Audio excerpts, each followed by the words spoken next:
Hello, नमस्कार सभी को।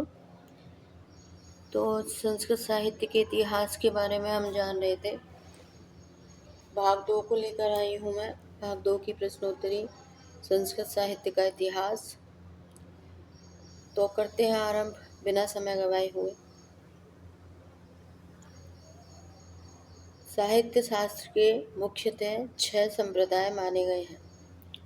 साहित्य शास्त्र के जो संप्रदाय हैं वो 6 हैं। आचार्य भरत मुनि ने रस 8 प्रकार के माने हैं।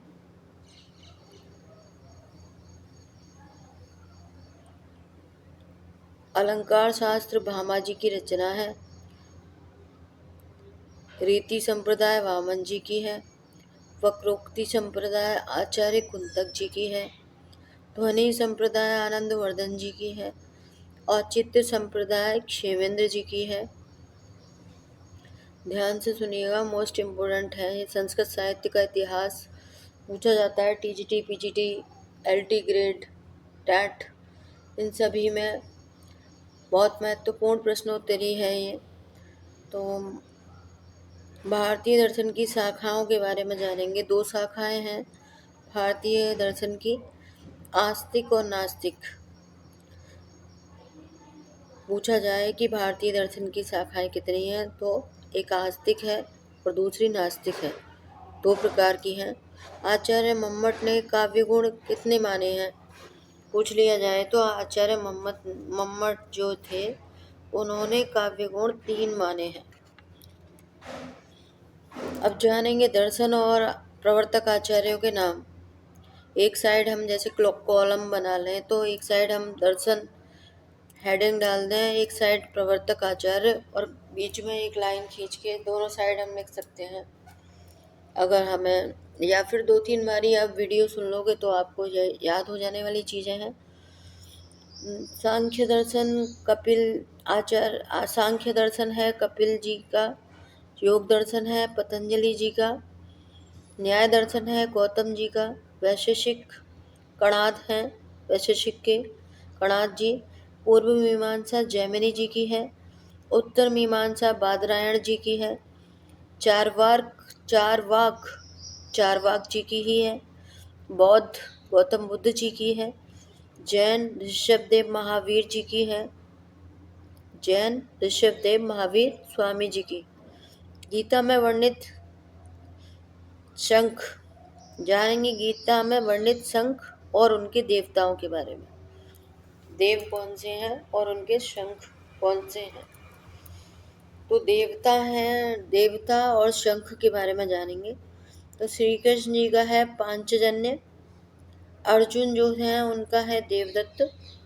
भीम पौंड्र। युधिष्ठिर अनंत विजय। नकुल सुघोष। नकुल का है सुघोष। सहदेव मणिपुष्पक। इसके बारे में एक श्लोक भी प्रसिद्ध है संस्कृत का। तो उच्चारण में कोई गलती हो जाए तो माफ क्षमा कीजिएगा मुझे। करते हैं उच्चारण। पांचजन्यम हसिकेशो देवदत्तं धनंजयः। पांचजन्यम हसिकेशो देवदत्तं धनंजयः। पौंड्रं दध्यो महाशंखं भीमकर्मावकोदरः। पौंड्रं दध्यो महाशंखं भीमकर्मावकोदरः। अनन्तविजयं राजा कुन्तीपुत्रो युधिष्ठिरः। अनन्तविजयं राजा कुन्तीपुत्रो युधिष्ठिरः। नकुल सहदेव सुघोषमणि पुष्पको। नकुल सहदेव सुघोषमणि पुष्पको। तो ग्रंथ, अब जानेंगे हम ग्रंथ और अंक और कवियों के बारे में। एक ब्रैकेट बनाएंगे हम, उसमें 4 लाइनें बनाएंगे। तो एक में नंबरिंग डाल सकते हैं। और एक में अंकों की संख्या अंक डालेंगे और एक में कवि ऊपर, एक में नंबरिंग डालेंगे 1 2 3 4। तो ये पूरे भास जी के 13 नाटक हैं तो 13 नंबर डलेंगे इसमें। तो एक एक करके डाल सकते हैं आप नंबरिंग, उसके बाद ग्रंथ का नाम डालेंगे हम, उसके बाद अंकों की जो अंक कितने कितने हैं उसके लिए कॉलम बनाना पड़ेगा, बनाना चाहें लिखना चाहें तो आप। और कवियों के जो नाम डलेंगे साइड में, भास जी की ही रचना है सारी 13 ये, तो भास जी का ही डलेगा, या फिर आप इसे 2-3 बार ये वीडियो को सुन लेंगे तो ये सब आपको याद हो जाएगा, स्मरण हो जाएगा। करते हैं आरंभ। ग्रंथ प्रतिज्ञा योगेंद्र नारायण नंबर 1 पर है। प्रतिज्ञा योगेंद्र नारायण 4 अंकों का नाटक है ये, भास जी की रचना है।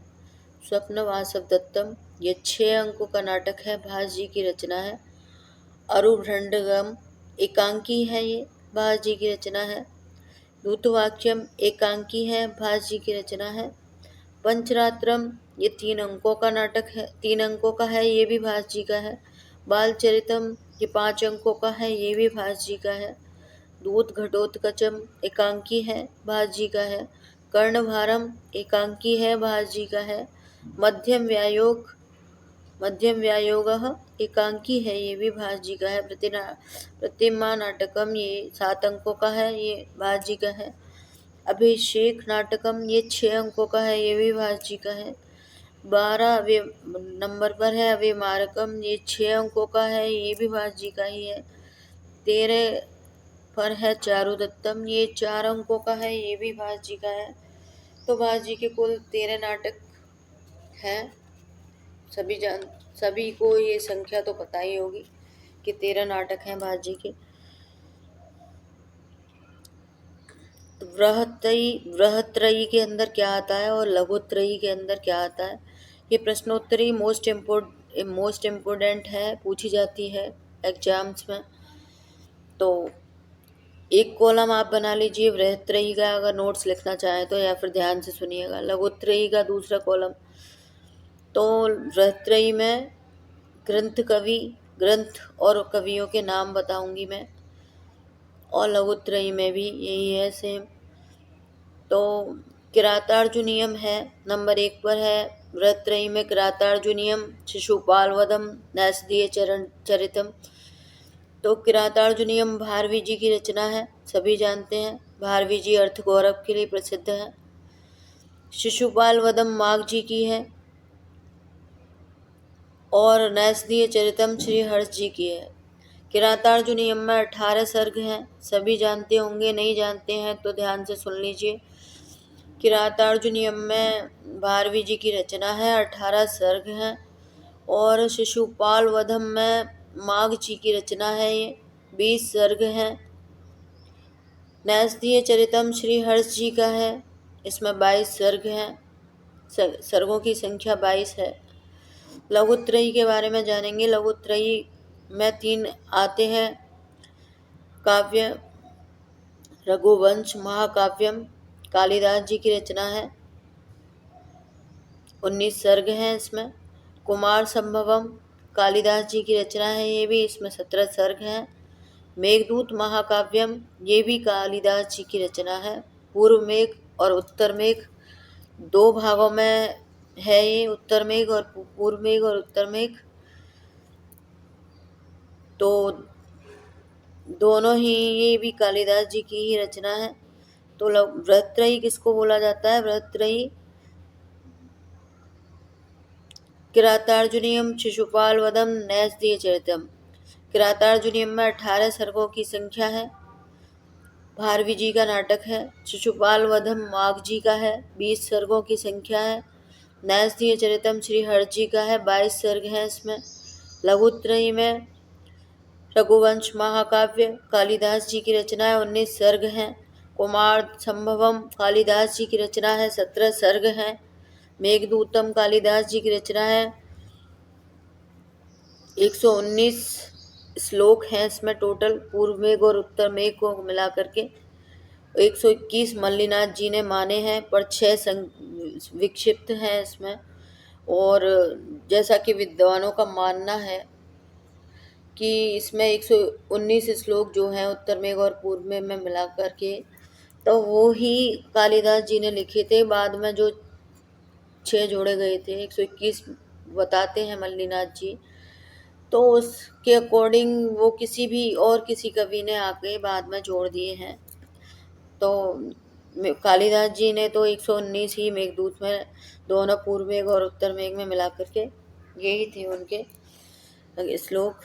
तो ये खंड काव्य है मेघदूत, कालिदास जी की रचना है पूर्व मेघ और उत्तर मेघ, इसलिए इसमें सर्गों की संख्या नहीं है, इसमें श्लोक हैं और श्लोक 119 हैं, दोनों में मिला करके पूर्व मेघ और उत्तर मेघ। तो ये व्रतत्रयी और लघुत्रयी थी। जब व्रतत्रयी के बारे में पूछा जाए तो किरातार्जुनीयम शिशुपाल वधम नैषधीय चरितम, और लघुत्रयी के बारे में पूछा जाए तो रघुवंश महाकाव्य, कुमार संभवम, मेघदूत, ये तीनों ही कालिदास जी की रचनाएं हैं। बृहत्त्रयी और उपजीव्य ग्रंथ त्रयी, बृहत्त्रयी और उपजीव्य ग्रंथ त्रयी के बारे में जानेंगे, पर मुझे लग रहा है कि वीडियो बहुत लॉन्ग हो जाने वाला है। लॉन्ग वीडियो अपलोड होने में बहुत प्रॉब्लम आती है, तो ये भाग 2 की प्रश्नोत्तरी मैं यहीं पे छोड़ती हूँ। अब मैं भाग 2 की प्रश्नोत्तरी सेकंड वीडियो में शाम को या फिर मॉर्निंग में करूँगी कल। तो फिर जब तक के लिए आप इसे सुन सकते हैं। 2-3 बारी में एग्ज़ाम के लिए तैयारी कर रहे हैं तो लगे रहिए अपनी तैयारी में। नमस्कार सभी को, भूल के लिए क्षमा चाहूँगी।